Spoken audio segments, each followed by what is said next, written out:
ଘରେ ଯେକୌଣସି ଠାକୁର ପୂଜା କରନ୍ତୁ ବା ଯଜ୍ଞ କରନ୍ତୁ, ଘରେ କଳସଟିଏ ନିଶ୍ଚୟ ବସିଥାଏ।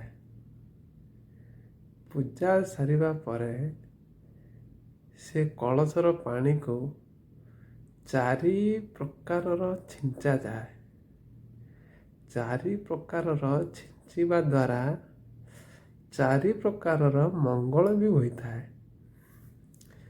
ଆସନ୍ତୁ ସେ 4 ପ୍ରକାରର ମଙ୍ଗଳ ବିଷୟରେ ଆମେ ଜାଣିବା। ପ୍ରଥମ,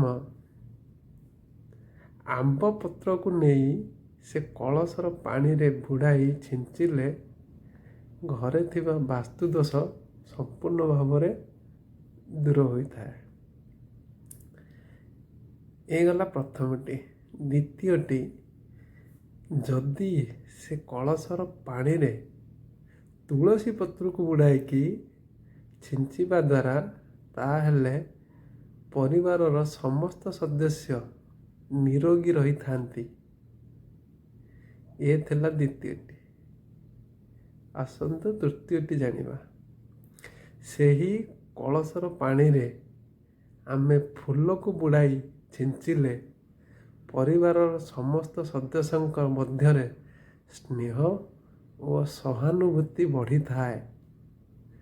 ଏ ଥିଲା ତୃତୀୟଟି। ଆସନ୍ତୁ ଜାଣିବା ଚତୁର୍ଥଟି।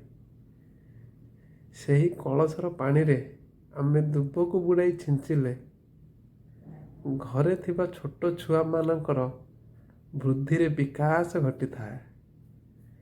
ଏହିସବୁ ଗୁଡ଼ିକୁ ପାଳନ କଲେ ଆମର ପରିବାରର ମଙ୍ଗଳ ହୋଇଥାଏ। ଯଦି ଏ ଭିଡ଼ିଓଟି ଆପଣଙ୍କୁ ଭଲ ଲାଗିଥାଏ ତାହେଲେ ଭିଡ଼ିଓକୁ ଲାଇକ୍, ସେୟାର ଆଣ୍ଡ ସବସ୍କ୍ରାଇବ୍ କରିବାକୁ ଭୁଲିବେନି। ନମସ୍କାର। ଜୟ ମା ମଙ୍ଗଳା।